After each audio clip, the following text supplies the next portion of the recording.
DJ BRK DJ BRK DJ BRK BRK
Shahu महाराजांची पाईक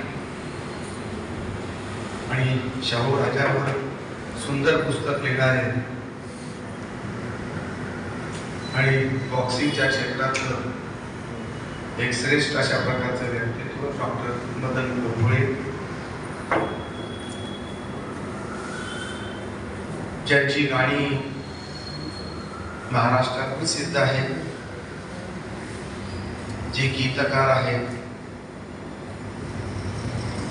आणि आपल्या मित्रांच्या संदर्भात गीतामध्ये गौरव पेरणारे, काव्यात आणि गीतात अशा प्रकारची शुभेच्छा व्यक्त करणारे कवी जयंतराव भिडे, त्याचबरोबर या समारंभात हजर असलेले आमचे दुसरे मित्र प्राध्यापक असून कमीत कमी शब्दामध्ये सूर्यकांत तेवढे यांना अत्यंत सुंदर अर्थपूर्ण शुभेच्छा देणारे प्राध्यापक सूर्यकांतजी, त्याचप्रमाणे आमचे मित्र सुंदर संचलन करणारे कविराज, फुल्यांचे विचाराचे पाईक, सर्व समारंभामध्ये मित्रांमध्ये रमणारे असे सीताराम धनके, गुलाबाच्या फुलाची आपल्या टेरेसवर सुंदर शेती करणारे आणि त्या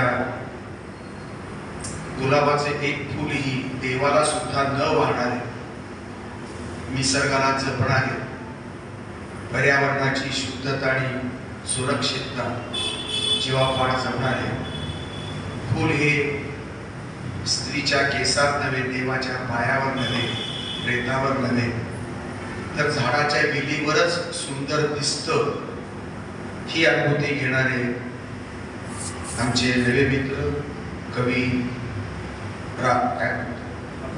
ठाकूर, बाबा ठाकूर. त्याचप्रमाणे या ठिकाणी आमचे रणदिवे सुद्धा आहेत.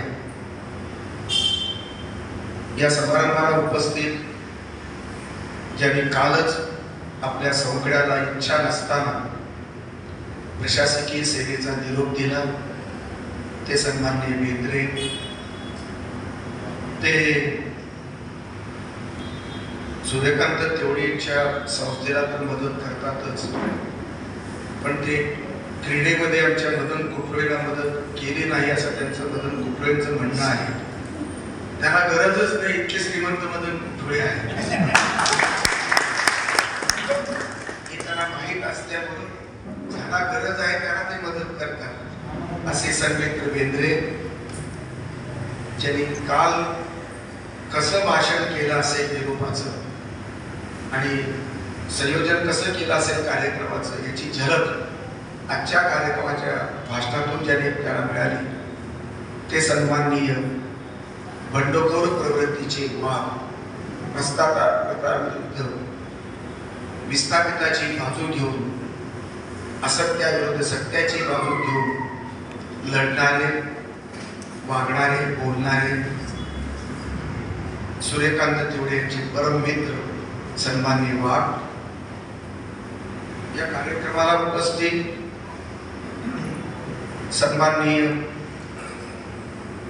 युवराज कुदळे मामा, आमचे मित्र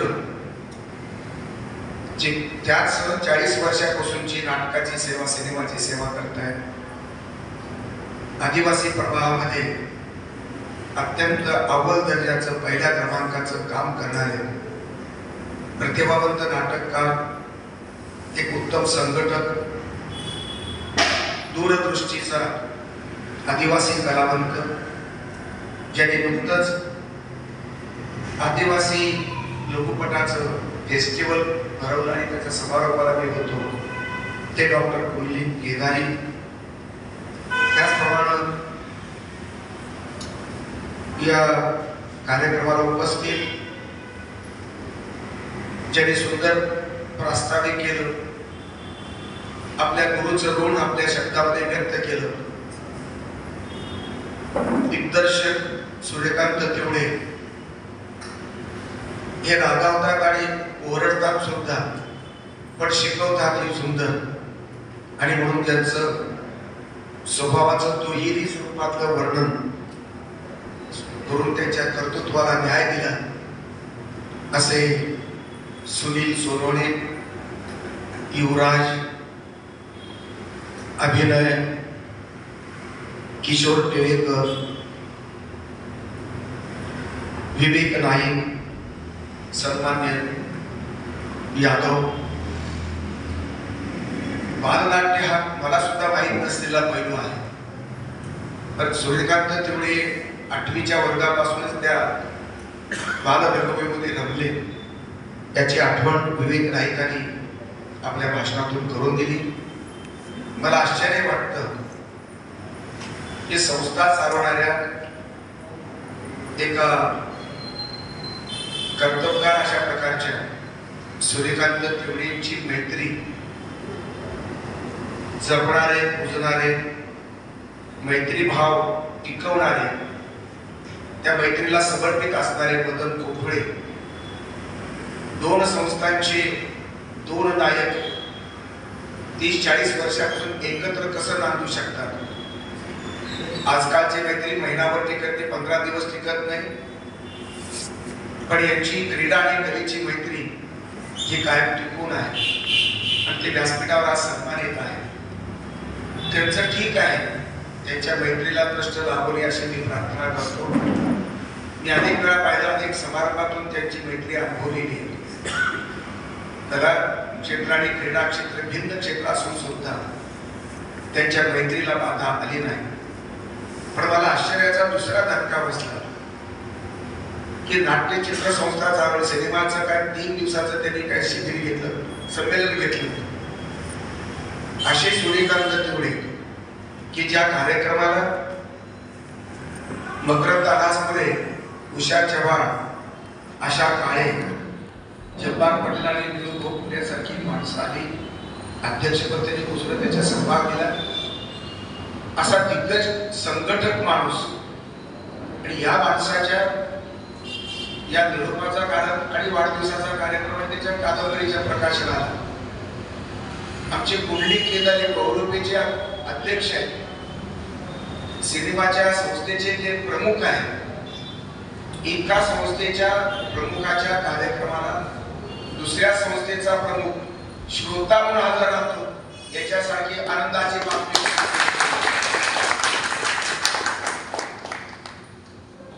सूर्यकांत तेवढे आता 58 वर्षाचे, माझे 60 वर्षाचे. 8वीतले सूर्यकांत तेवढे ती आठवण सांगण्यासाठी दुसऱ्या भारनाट्य संस्थेची आमची नायिक इथे हजर आहे. हा एक दुर्मिळ असा प्रकारचा दैवयोग आहे.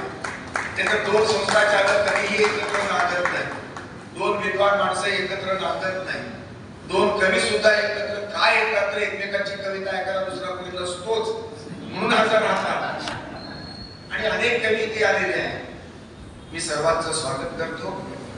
सुरुवातीलाच सूर्यकांत तेवढे यांच्या कालच संपलेल्या सेवेच्या संबंध पुण्याईबद्दल सेवेमध्ये रमलेलं समर्पित असणारे व्यक्तिमत्व. LIC एक अत्यंत उत्तम अनेक कंपन्यांच्या स्पर्धेमध्ये अजूनही आपलं पावित्र्य, आपली सत्यनिष्ठा, आपली आर्थिक निष्ठा आणि मानवी जीवनाच्या सुरक्षितेची काळजी घेणारं विम्याचं ध्येय, विम्याचा ध्यास आणि विम्याचं बोध वाक्य की कायम टिकवणारी, आपला झेंडा तसाच कायम टिकवणारी ही अत्यंत महत्वाची भारतातली सेवाभावी संस्था आहे. प्रामाणिक अशा प्रकारची माणसं. LIC म्हणजे की चारित्र्य आणि विश्वास असा कुणालाही वाटावा. बाजाररूप जगामध्ये हा विश्वास देण्याची किमया ज्या LICने दिली, त्या LICचे मला वाटतं 3 प्रतिनिधी. आपण बेंद्रे तिथलीच आहात नाही, आपण वाघ आहात आणि ती वाघ LICचे वाघ आणि LICचे मध्ये कर्मचारी तेवढे यांचा कालच सेवानिवृत्तीचा समारंभ झाला. त्यानिमित्त मी शुभेच्छा देतो. आज त्यांचा वाढदिवस आहे. कितवा? 61. आज 61वा वाढदिवस आहे. हा खरा नसेल तर 1 जून सगळ्या महाराष्ट्रातल्या अनेक लोकांची जन्मतारीख आहे. खरं तर 60 वर्षाच्या सूर्यकांत तेवढी वाटत नाही, ती प्रतिभाही वाटत नाही, त्याची प्रज्ञाही इतकी जुनीच वाटत नाही. नवीन तजेना चेहऱ्यावर अंग तर भयंकर जबरदस्त आहे, तसंच कर्तृत्व आहे मोठं. आणि अशा प्रकारचे हे त्यांचा वाढदिवस आज आपल्या सर्वांच्या साक्षीनं साजरा होत असताना मला आनंद झाला. मला या आनंद सोहळ्यामध्ये आपण निमंत्रित केल्याबद्दल मी आपला आभारी आहे. आपला अभिषेचिंतन करतो, सर्वार्थाच्या शुभेच्छा आपल्याला देतो. आणि या सबंध कार्यक्रमामध्ये जे भाषण आमच्या सन्मान्य मित्र वाघ यांनी केलेलं आहे, त्या भाषणामध्ये अभ्यासू होते. नक्की फार सुंदर कवी आहेत आणि सूत्रसंचलन फार मोजक्या पद्धतीने करतात. त्यांनी मर्म हेरलं त्याच्यात. ते सुंदर भाषण भाषण. त्यामुळे त्यांनी साहित्यिकांच्या संदर्भातली नवीन आव्हानात्मक परिस्थिती जी आहे की तरुणांच्या हातातला मोबाईल काढून त्यांना साहित्याकडे कसं वळवावं हे आव्हान त्यांच्या समोर असल्याचं त्यांनी सांगितलं.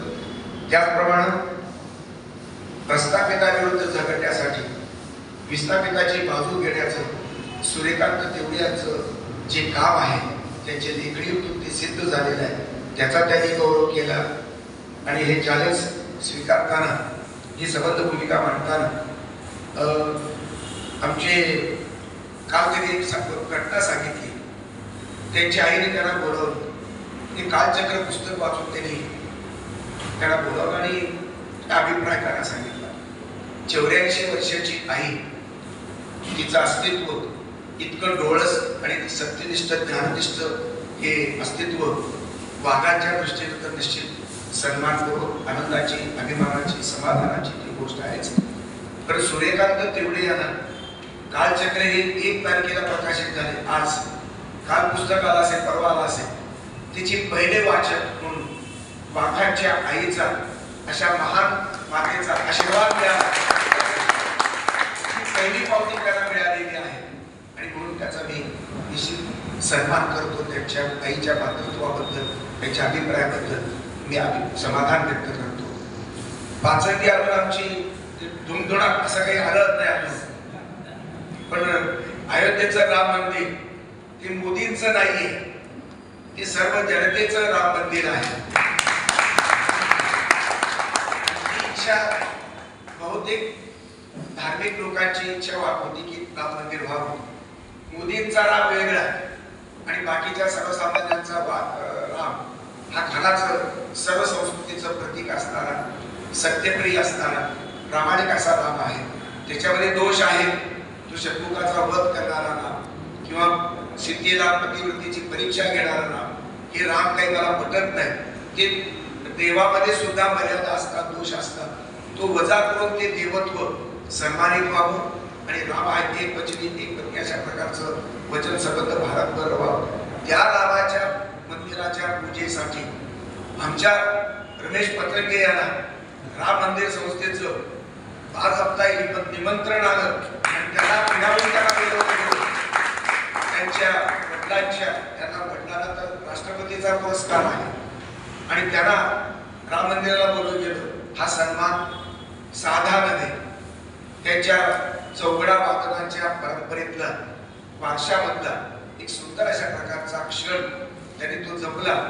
त्या ठिकाणी तो चौघडा वाजला, त्याचा आवाज माझ्या मनात घुमला. कारण त्याच्या पूर्वी का त्याच्या नंतर आम्ही त्यांचा सत्कार केला होता. त्यांच्याही 61ला, त्याच्या अगोदर का नंतर, अगोदर मी सत्कार केला आणि नंतर ते गेले तिकडे. आणि गेल्यानंतर तिथला राम मंदिराचा तो काय प्रसाद आणला, तो गंडा दोरा काहीतरी आणला. मी फार काही गंडा दोरा मागे मागला नाही. घरच्या मंडळींना ते आवडलं, समाधान झालं. असा हा गरिबीतला फाटका कलावंत, लोककलावंत.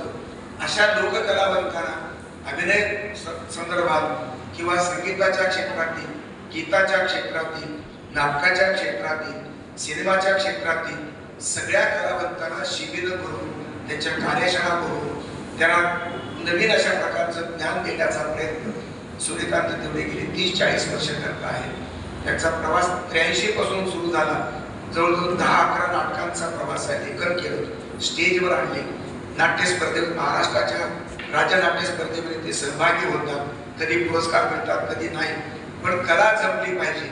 मी खरं सांगू का, संगीताची आणि नाट्याची, तमाशाची कला ही खऱ्या अर्थात उपेक्षित प्रवाहातल्या लोककलावंतांनी प्राणपणा आपली जपली आणि त्यातूनच प्रेरणा घेऊन अभिजनांची संस्कृती, अभिजनांचं नाटक जन्माला आलं. इथल्या लोककलेचा वारसा त्यांनी जपला. त्याच्यातल्या काही नाविन्यपूर्ण चीजा अभिजात कलेनं उचलल्या, कलावंतांनी उचलल्या आणि मग मूळ हे लोककलेमध्ये आहे, लोककलावंतांनी जपलेलं आहे. आणि त्या लोककलेचा वारसा चालवत असताना आपण नाटकाच्या क्षेत्रात, विशेषतः सिरियलच्या बाबतीमध्ये अण्णाभाऊंची गाजलेली कृष्णाकाठ आपण जवळजवळ 42 त्याचे एपिसोड त्यांनी मांडले आणि महाराष्ट्राने त्याचा अनुभव घेतला. हा अण्णाभाऊंचा दुवा वारसा आपण चालवत आहात. साहित्य सम्राटाचा वारसा, त्याच्या लोककलेचा वारसा आपण या ठिकाणी जपला. आपण हे अत्यंत दुर्मिळ अशा प्रकारचं, ऐतिहासिक प्रकारचं काम करत आहात. याबद्दल मी समाधान व्यक्त करतो. मित्रहो, या कादंबरीचा प्रवास मी खरंच ही कादंबरी 5-6 महिन्यापूर्वी वाचली आणि त्याला प्रस्तावना दिली की काय मला वाटतं 151 काहीतरी 151 चुकीचं झाले. ते बहुतेक 151 क्रमांक त्याचा असेल. 6 महिन्यापूर्वी लिहिलेल्या कादंबरीचा मी प्रस्तावना लिहित असताना आज मला माझीच प्रस्तावना वाचून थोडं आठवलं. मी आज डिटेल कादंबरी वाचलेली नाही, परंतु या कादंबरीमध्ये सगळं वास्तवाचं चित्र आहे.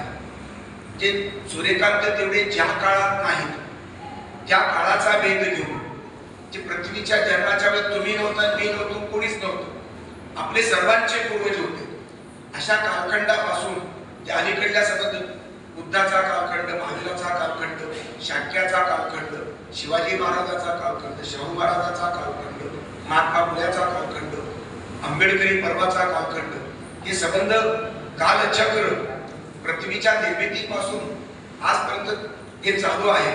आणि या अशा प्रकारच्या कालचक्रामध्ये जांभळी हे खेळ त्यांनी उभं केलं.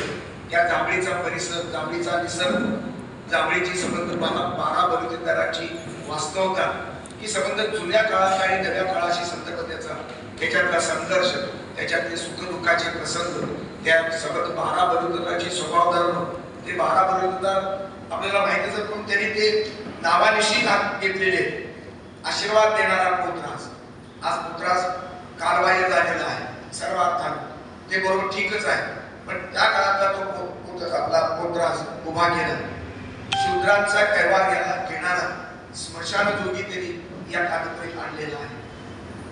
त्याचबरोबर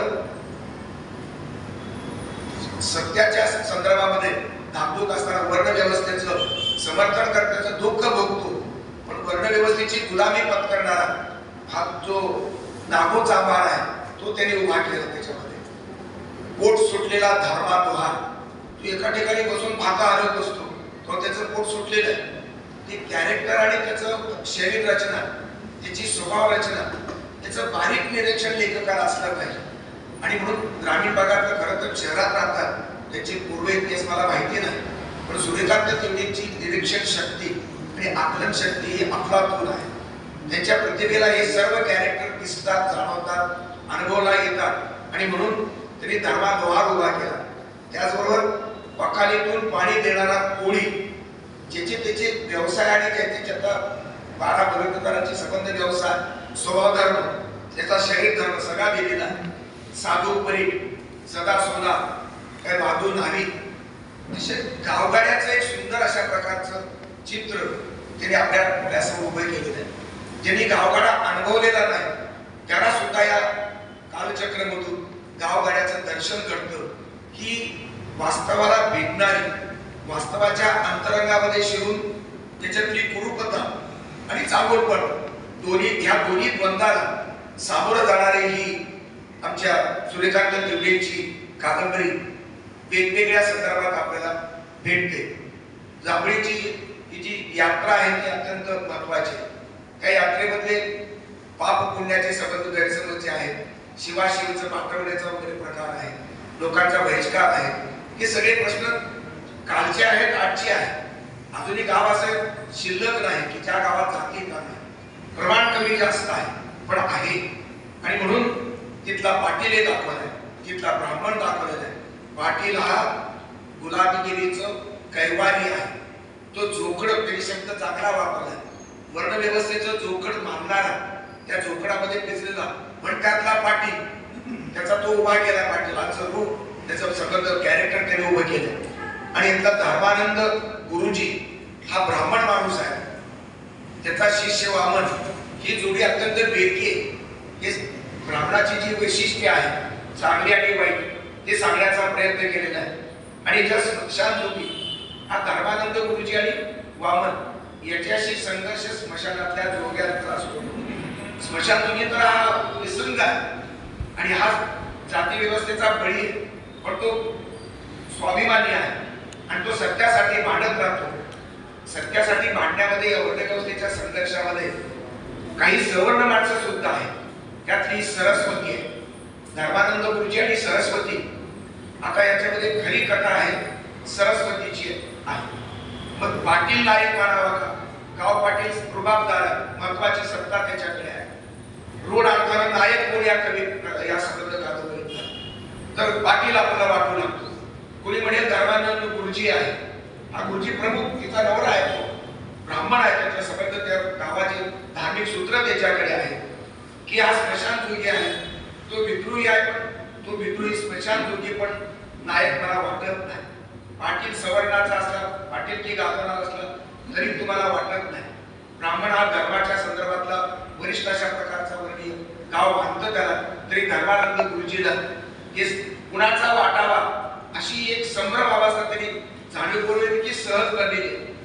या कादंबरीचा अंतरंगामध्ये शिरताना क्रमाक्रमानं मग नायकाचा पत्ता लागतो. माझ्या दृष्टीने या कादंबरीचा नायक हा रामू महाग आहे. रामू महाग हा अत्यंत आपलातून अशा प्रकारचा साधा नम्र अशा प्रकारचा रामू महाग आहे. पण सरस्वती ही ब्राह्मणाची या गुरुजीची बायको आहे. दलित आणि सवर्णाचा संघर्ष एका पातळीवर चालतो. कालचक्र स्वतः कथन करतं. आपापली कथा संबंध इतिहास आपले कथन करतं. कालचक्र एक वेगवेगळ्या पातळीवरचं संबंध पृथ्वीवरचं वास्तव आणि त्या पृथ्वीच्या संबंध नकाशामधलं एक छोटं वास्तव जावळीमध्ये येऊन ठेवतं. कालचक्राचा संबंध जावळीशी सुद्धा आहे. जावळी ते पृथ्वी असा व्यापक स्पॅन अत्यंत व्यापक अशा पद्धतीने विचार कल्पक केलं लेखकाने या ठिकाणी मांडण्याचा प्रयत्न केला. एकीकडे आणि हा दलिताचा संघर्ष आहे, जाती संघर्ष आहे, धर्म संघर्ष आहे, वेगवेगळे नमुने आहेत. खरं तर कॅरेक्टरचं ज्ञान हे लेखकाला अभिजातपणे असलं पाहिजे आणि ते सुरेखार्थ तेवढे निश्चित आहे. कादंबरीमध्ये व्यक्तिरेखाचा जिवंतपणा हे समीकरण असतं कादंबरीचं. कादंबरीची कलात्मकता म्हणजे व्यक्तिरेखाचं जिवंतपण भासणं. याच्या कादंबरीचं खरं मर्म कथेमध्ये नसतं. कादंबरीचं खरं मर्म वातावरण निर्मितीत नसतं, निसर्गामध्ये नसतं. फक्त व्यक्तिरेखांचा संबंध, व्यक्तिरेखाची देख, व्यक्तिरेखांचं जिवंतपण पकडण्याचा प्रयत्न करणं आणि त्या उभं करणं व्यक्तिरेखांचं आपसातलं नाट्य संबंध अनुबंध याच्यातून कलात्मकता निर्माण होते. या सर्व पातळीवरती भाषा, व्यक्तिरेखा, कथानक आणि सर्व वातावरण निर्मिती, निसर्ग, गावचं वातावरण, रहाटगाडलं मारुताचं या सर्व संदर्भातलं सम्यक दर्शन घडवताना हा लेखक यशस्वी झालेला आहे. आणि म्हणून अशा प्रकारची नवीन कादंबरी देत असताना मागे त्यांनी तृतीय पुरुष अशा प्रकारची कादंबरी दिली. अत्यंत वेगळा विषय मांडला. सर्व जगातले संसारी माणसं सगळंच करतात. तृतीय पुरुषी माणसानं संसार कसा करायचा, आपली व्यथा कुठे मांडायची, ही अवहेलना कशी झेलायची, कशी पचवायची. पण एकाच आणि प्रत्येक क्षणाला ती अवहेलना होत असते. याकडे कोणत्याही प्रतिभा संपन्न लेखकाचं लक्ष गेलेलं नाही. काही अपवादात्मक लेखक आहेत. अशा परिस्थितीमध्ये प्रतिभावंत तेवढे यांनी त्या विषयावरती, ज्वलंत विषयावरती ती कादंबरी लिहिली. साहित्य परिषदेच्या हॉलमध्ये प्रचंड मोठा गच्च अशा प्रकारचा हॉल भरलेला होता. आमच्या सुरेखांतजीने आपल्याला सांगितलं, आपण हे लाख मोलाचे आहात. सुरेखांतजी म्हणाले की प्रत्येक इथला श्रोता लाख मोलाचा आहे. जे बोलता बोलता म्हणले नग आहे म्हणजे तुम्ही नग या शब्दामध्ये त्यांनी सगळं सूचित केलेलं आहे. आणि आज या संबंध कादंबरीचा विषय एका स्त्रीची शरीर अशा प्रकारची अतृप्तीची भावना तृप्त करण्याच्या संदर्भातलं नीती, नियम, संस्कृती, चारित्र्य अशा प्रकारच्या कल्पनेच्या जंजाळामध्ये संबंध माणसाने आपण जगत असतो. ही गावची सुद्धा त्याच्यातच जगते. आणि अशा परिस्थितीत ब्राह्मण आणि पाटलांच्या सवर्णांच्या सहवासामध्ये मातंगांचा रामू हा तिथे उभा केलेला आहे. तो नायक का मी म्हणतो, कारण ब्राह्मणाच्या बायकोला तो शरीर सुख देऊ शकत नाही. हा अत्यंत महत्वाचा ज्वलंत प्रश्न. या विषयावर कोणी बोलतही नाही. खेड्यावर पाड्यावर तर अत्यंत झाकून सगळं ठेवलं जातं. प्रतिष्ठेची कल्पना आडवी येते. नवरा नपुसक असला तरी बायकोला तसंच आयुष्य काढावं लागतं. सांगता येत नाही, बोलता येत नाही.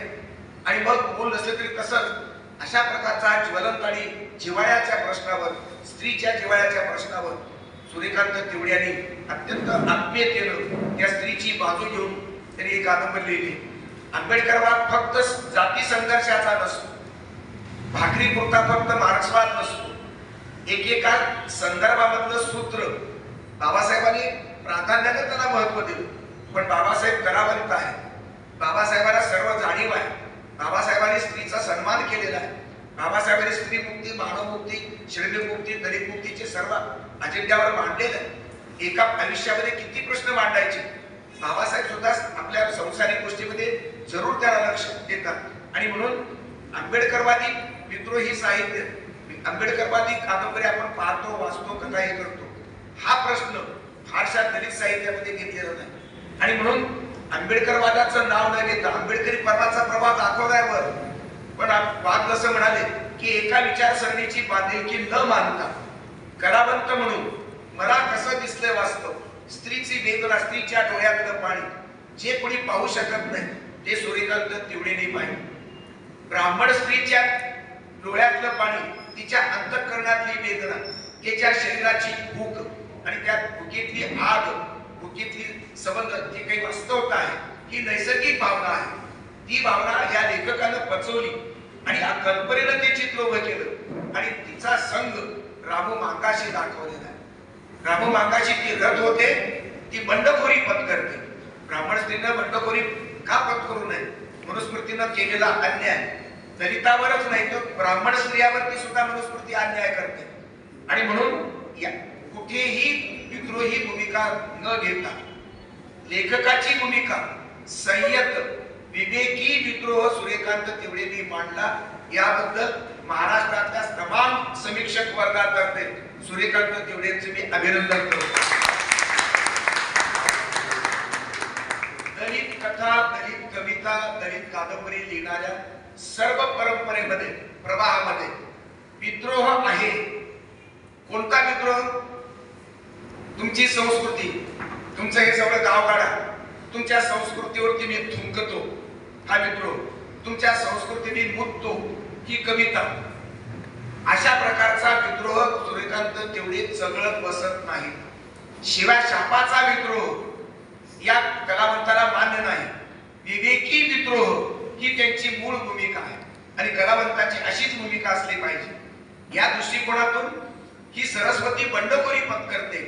तिला माणसा माणसातला भेद अमान्य आहे आणि मग क्रमानं ती आपण स्वतः बदलते आणि ती बंडखोरी पत्करून त्या नपुसक नवऱ्याला टाळून, नवऱ्याचा संबंध चालू आहे, नवरा ती घटस्फोट घेत नाही, अशा परिस्थितीमध्ये नैतिकतेचे नियम धाब्यावर बसून, आता सांस्कृतिकता त्यांनी धाब्यावर बसवणं हे योग्य आहे की अयोग्य आहे?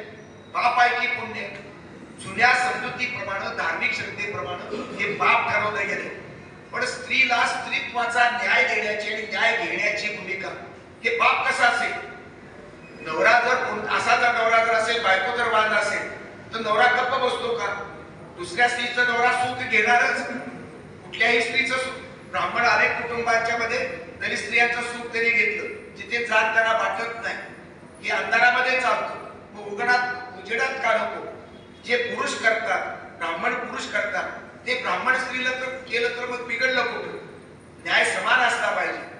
महात्मा फुलेंनी एक प्रश्न विचारला होता, माणूस काय बायको सती जाते, मग नवरा का सत्या जात नाही? हा त्यांचा प्रश्न होता फुल्यांचा.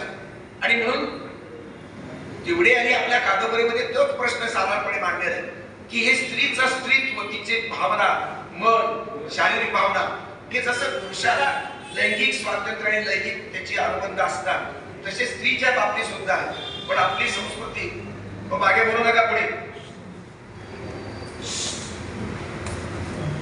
दादा लैंगिकतेवर एक शब्द बोलायचा नाही आणि म्हणून संस्कृतीत नैतिकतेची कल्पना त्याच्यावर घेतली. पण लैंगिकता एक वास्तव आहे. भाकरीची भूक जशी अत्यंत निर्णायक आहे, या भाकरीला मार्क्स प्राधान्य देतो, तशीच ही आर्थिक प्रश्न जसा महत्वाचा तसा लैंगिक प्रश्न सुद्धा जिव्हाळ्याचा आणि ज्वलंत असतो. ही शरीराची भूक असते. पण याला कोणताही मार्क्स, कोणताही महापुरुष या बाबतीत मिळालेला नाही. जीवन गोवाडेकर आपले जुने याच्यातले लेखक मिळतात मराठीतले, त्यांनी काहीतरी थोडं मांडलं. आता डॉक्टर दहिफळेचं रात्री 11 वाजता पाहायला मिळतं, त्याच्यातून काहीतरी ते विचार होतो.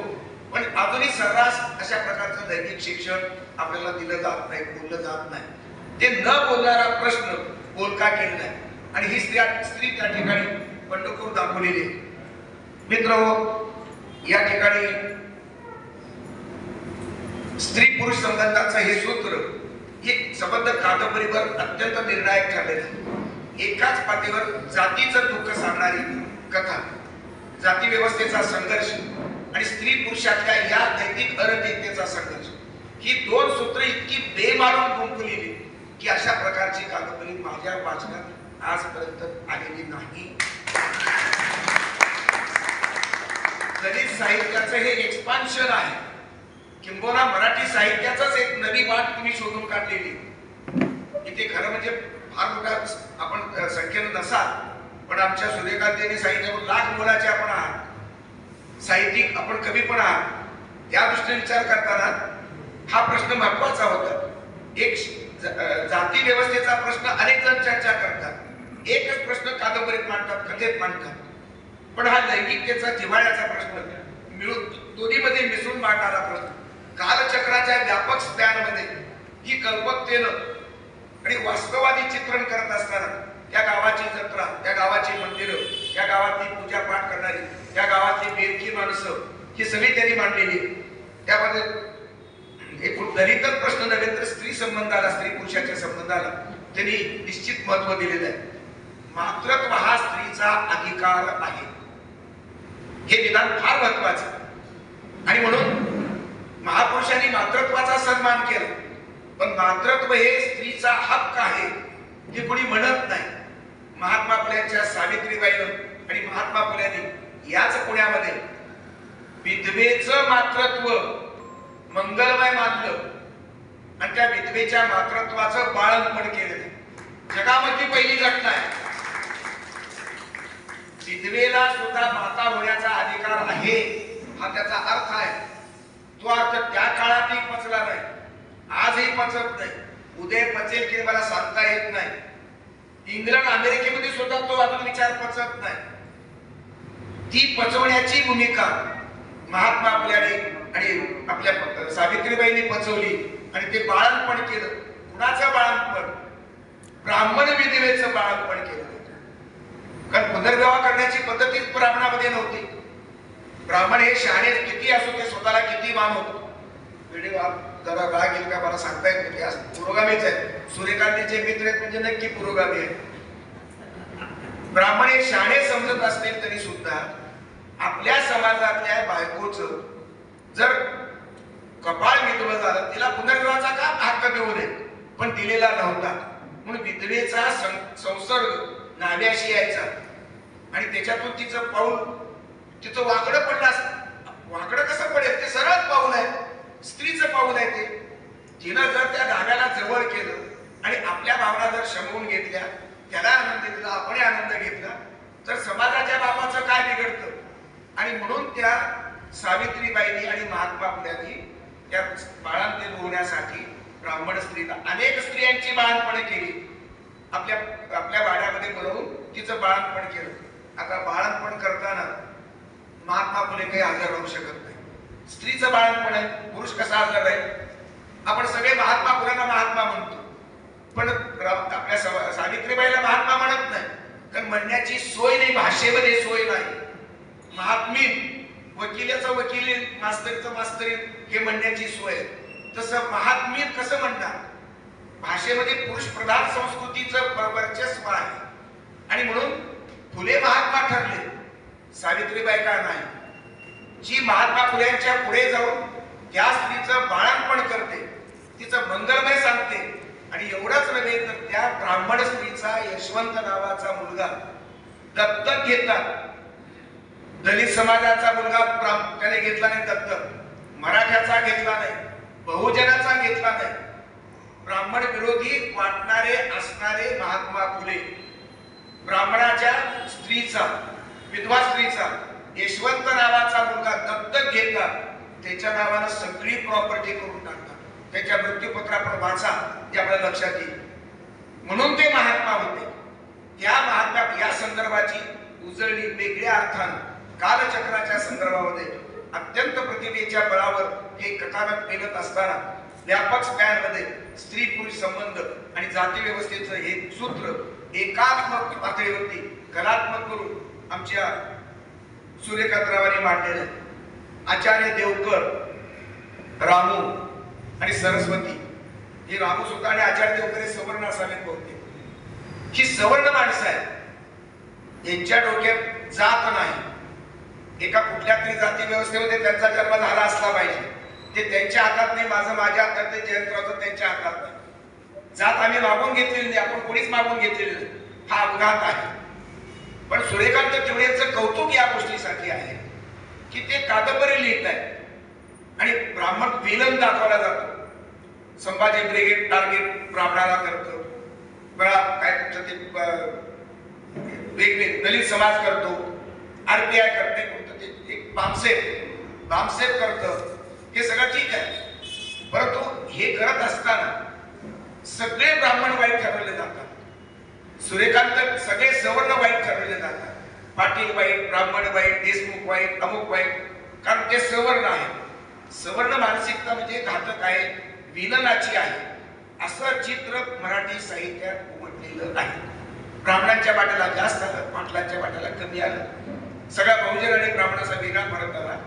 पण सूर्यकांत तिवडेचं वैशिष्ट्य असं आहे की हा जो आचार्य देवकर आहे आणि रामू आहे आणि सरस्वती, ब्राह्मण स्त्री आणि ब्राह्मण सवर्ण पुरुष, हे त्यांनी करप्ट दाखवले, वैचारिक दृष्टीने समृद्ध दाखवलेले. पुरोगामीपणा फक्त विद्रोही प्रवाहामध्येच नाही, पुरोगामीपणा बहुजनातच नाही, तो ब्राह्मणामध्ये सुद्धा असू शकतो. क्रांतीची भूमिका, परिवर्तनाची भूमिका सवर्ण समाजामध्ये असू शकते, असते, याचं प्रातिनिधिक अशा प्रतिनिधी म्हणून हे आचार्य देवकर उभे केले. हे 3 कॅरेक्टर हे सबंध वेगळ्या प्रकारची आपली भूमिका मांडतात. माणुसकीची भूमिका असेल, सद्विचाराची भूमिका असेल, आणि ही मांडत असताना ही कादंबरी वेगवेगळ्या मानवमुक्तीच्या दृष्टीनं संबंध, सरस्वतीचं हे संबंध तिला मूल जन्माला घातलं जातं आणि ते मूल शेवटी हसतं. त्या आनंदामध्ये दुष्काळ होतो, काहीतरी वेगवेगळ्या गावाचं सगळं चित्र दाखवलं जातं आणि या चित्रामध्ये शेवटी या मुलाला पाहत असताना, अनुभवत असताना शेवट त्यांनी फार सुंदर केलेलं आहे. ते गाव आनंदी होतं. त्या धर्मानंद कोसंबीच्या गुरुजीच्या मनामध्ये परिवर्तन होतं. वामन हा बेरकी कुटील ब्राह्मण आहे, तो शिष्य आहे, तो गावातले भांडे लावतो, धार चढवतो सगळ्या. पण शेवटी मात्र सवर्ण माणसाचा कट्टर ब्राह्मण गुरुजी, वेदशास्त्र प्रमाण मानणारा, हा बदलतो, परिवर्तन दाखवतो. ब्राह्मणांचं सुद्धा या देशात परिवर्तन होऊ शकतं, या वास्तवतेचं भान आमच्या सूर्यकांत तिवडेंनी ठेवलेलं आहे. सूड म्हणून मातंगाचा नायक उभा केला नाही. ब्राह्मणाच्या नायिकेशी एकरूप होणारा मातंग नायक हा सूड म्हणून नाही, ते प्रेमाचं प्रतीक, माणुसकीचं प्रतीक म्हणून उभं केलं. त्याला सूचित केलं. ब्राह्मणाच्या स्त्रीला ब्राह्मणाचा धर्म सूची करू शकला नाही, कारण तो धर्म अन्यायावर आधारलेला होता. माणूसच माणसाला सूची करू शकतो. जात पात झूट आहे, अशा प्रकारची संकल्पना मुळात या थीम मध्ये आहे. आणि म्हणून रामू त्याला संबंध त्याला मूल जन्माला घालतो. त्या मुलाचं मातृत्व भोगणारी ती सरस्वती अत्यंत आनंदात राहते आणि संबंध गाव आनंदात होतं. नंतर आता हे वर्णन बघा. आनंदाने टाळ्या वाजवून पाटलाच्या बोलण्यावर सरस्वतीच्या कडेवर बसलेल्या चिमुकल्याने आनंदाने टाळ्या वाजवल्या. सर्वजणांनी त्याचं हसून स्वागत केलं आणि आनंदाने टाळ्या वाजवल्या. रामूला आनंदाश्रू आवरले नाही. तो बापच आहे. एक मूल जन्माला घातल्याचं, एका स्त्रीचं समाधान केल्याचं, स्त्रीचा हक्क पूर्ण केल्याचं एक कर्तव्य भूमिकेतून या पुरुषाला त्याचं समाधान झालेलं. चिमुकल्याने वाजवलेल्या टाळ्या पाहून तो भारावून गेला आणि त्यानेही कौतुकाने टाळ्या वाजवल्या. आकाशात वीज चमकली, मेघगर्जना झाली, जणू निसर्गानेही गावाचे कौतुक केले. आकाशातून बरसात सुरू झाली, गावाची धरणीमाय सुखावली, पावसाच्या सरीत ते उली चिंब झाली. काय भाषा झाली, तर भाषा. सगळं गावात डोळ्यासमोर राहतं. गावाचा निसर्ग बदलतो आणि गावाची माणसं बदलतात. म्हणून परिवर्तन शक्य आहे, प्रबोधनातून परिवर्तन होऊ शकतं. हा चांगल्या विचारानं चांगलं परिवर्तन होऊ शकतं, या विश्वासावर आपण सगळे परिवर्तनाचा लढा लढतो आहोत. मातीतून सुगंधी वाद तरळू लागला, झाडे झुडपे पावसात डुलू लागली, आनंदी वातावरणात गावकरी एकजुटीने नांदू लागले. जे गाव दुभंग होतं, ज्या गावात भांडणे पेरली होती बामणानं त्या धर्माचे गुरुजींना म्हटलं, ते गाव एकात्म झालं. ही एकात्म गावाची कल्पना, ही एकात्म विश्वाची कल्पना. एक गाव एक देश, हे बहुजन संबंध, संस्कृती आणि संबंध प्रवाह वेगवेगळे, जाती धर्माचे वेगळे प्रवाह, वेगवेगळे प्रांताचे प्रवाह, हे सगळे एकात्म नांदावेत अशी या लेखकाची इच्छा आहे. आणि या संबंध पातळीवरती विश्वाची एकात्मता ही सूचित होते. यातून गाव हे कालचक्राचा एक छोटा भाग आहे. सगळ्या पृथ्वीला कालचक्र लागू आहे. म्हणून पृथ्वीवरची सबंध पृथ्वी एक घर आहे, एक कुटुंब आहे.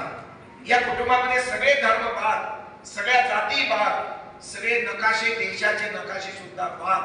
माणसाचा नकाशा त्या बालकाच्या रूपानं सूर्यकांत देवळीने ते सिद्ध केला आणि माणसाचं जग आनंदानं नाहून निघावं, निसर्ग ही साथ द्यावी अशा प्रकारचा माणसाचा विजय माणसाच्या जगात माणसानं माणुसकीने वागण्यामध्येच आहे हा संदेश या संबंध कादंबरीतून देतो. ही कादंबरी अफलातून यशस्वी झालेली आहे. त्याबद्दल मी आमच्या मित्राचं अभिनंदन करतो. त्याला साथ देणारे 40 वर्षाची मैत्री टिकवणारे मदन कोठोळे यांचे सुद्धा मी आभार मानणार आहे की दरवेळेला ही जोडी आम्हाला भेटताना आम्हाला समाधान मिळतं. अशा प्रकारच्या जातीच्या भिंती ओलांडून जयंतराव भिडे यांची कविता आणि यांचं गाणं या ठिकाणी समारंभाच्या आपल्या भावना म्हणून असणाऱ्या वक्तव्यामध्ये सिद्ध झालं. सदाशिव पेठ बदलते आहे, सदाशिव पेठेचं परिवर्तन होत आहे. याचं उदाहरण म्हणजे जयंतराव भिडे. कुठे राहतात, कुठे राहू. आणि श्रोत्यामध्ये सुद्धा अनेक जातीची माणसं आहेत. हा इथे माझ्या समोरचा धर्मनिरपेक्ष भारत बसलेला आहे. जाती जातीचे वेगळे नाही, हिंदुस्थान पाकिस्तान नाही, दलिस्तान नाही, वेगळे पण नाही. एकात्म रसिकता. कलेला जात धर्म नसतो, साहित्याला जात धर्म नसतो, लेखणीला जात धर्म असेल तर ती बाधित होते आणि मग त्याच्यातून सत्य निर्माण होत नाही. सत्य हे करप्ट असून चालत नाही. सत्ता करप्ट असू शकते म्हणून राजकीय भांडणे चालले, पण सत्य हे नॉन करप्ट आहे. अशा प्रकारची कला ही नॉन करप्ट असली पाहिजे. आणि कलावंत या संबंध समाजाच्या सुखाची दुःखाशी एकरूप झाला पाहिजे. त्या सुखातून एक व्यापक देव, विश्व संस्कृती, विश्व शांती, विश्व कल्याण आणि संबंध पृथ्वीवरचं कुटुंब एक असावं. वसुधैव कुटुंबकम ही वेदातली घोषणा आहे. सर्व वेद बाद नव्हे, सर्व वेदामध्ये उकिरडा नाही. चातुर्वर्ण व्यवस्था हा उकिरडा आहे, तो जाळला पाहिजे. तो वेदामध्ये आहे. वर्ण व्यवस्था आणि कर्म व्यवस्थेचा सिद्धांत, कर्म सिद्धांतद्वारे कर्म विपाकाचा सिद्धांत. यामुळे मागच्या जन्मी हे होतं, यावरील जन्मी हे, ही सगळी मांडणी ही कर्म सिद्धांतानुसार आहे. म्हणून वर्ण व्यवस्था आणि कर्म सिद्धांत हे दोन वेदामधले सिद्धांत जर सोडले तर अत्यंत उत्तम अशा प्रकारची एक व्यापकता, ज्या ज्या दिशेनं मानवी कल्याणाचं सामर्थ्य येतं ते स्वीकारलं पाहिजे. आणि म्हणून वसुधैव कुटुंबकमची कल्पना वेदामध्ये मांडली. हे वेद योग्य आहे, कारण मानवाचा विचार करतात. ज्ञानेश्वराच्या पसायदानामध्ये जो जे वांछेल ते तो लाभो ही व्यापक कल्पना आहे. आणि बाबासाहेब आंबेडकरांनी ज्ञानेश्वराच्या ओव्या आपल्या त्याच्या मासिकामध्ये छापल्या, दैनिकामध्ये. हा आंबेडकरांनी ज्ञानेश्वराचा संवाद, तुकारामाचे अभंग छापलेले ज्ञानेश्वर आपल्या बाबासाहेब आंबेडकरांनी. हा संवादाच्या जागा संस्कृतीच्या प्रवाहामध्ये आहेत. ही संवाद करण्याची भूमिका अत्यंत महत्वाची आहे. संवादानंतर उरलेल्या मुद्द्यावर अन्यायाच्या विरुद्ध संघर्ष जरूर करावा, पण अन्यायाच्या विरुद्ध करावा, असत्याच्या विरुद्ध करावा, प्रस्थापिताविरुद्ध करावा. पण जे प्रस्थापित विस्थापिताचीच बाजू घेतात त्यांच्या विरुद्ध करण्याचा कारण. दुसरी गोष्ट, विस्थापितामध्ये सुद्धा प्रस्थापित असतात. जे बहुजनामधला ब्राह्मणवाद कसा नाकारायचा? ब्राह्मण जातीवादी नसतो. ब्राह्मणेतरांच्या मध्ये बहुजनामध्ये सुद्धा कोळी, माळी, मराठा, बहुजन, धनगर, दलित, मुसलमान हे सुद्धा जातीवादीच असतात. म्हणून मुस्लिम महासंघ बाद संविधानाचा मारेकरी, मराठा महासंघ संविधानाचा मारेकरी, ब्राह्मण महासंघ संविधानाचा मारेकरी. ही भूमिका लक्षात घेऊन आपण सर्वांनी एकजुटीनं व्हावं, एकात्म राहावं आणि विश्वाचा नकाशा आनंदाने फुलावा. आमच्या काय त्याचं नाव जे बापू काय नाव, बाबा ठाकूर यांच्या टेरेसवरला गुलाब जसा फुलतो तसं विश्वातला हा संबंध गुलाब फुलावा आणि त्याचा आनंद सुगंध सगळा दरवळावा. आणि मानवता आणि माणूस 700 कोटी माणसं एकच नांदावं अशा प्रकारची अपेक्षा या कलेची आहे. या कलावंताला उदंड आयुष्य मिळावं असा मी आता वय मोठं त्याचा आशीर्वाद देतो आणि शुभेच्छा देतो आणि आपल्या सर्वांना प्रत्येकाला मी अभिवादन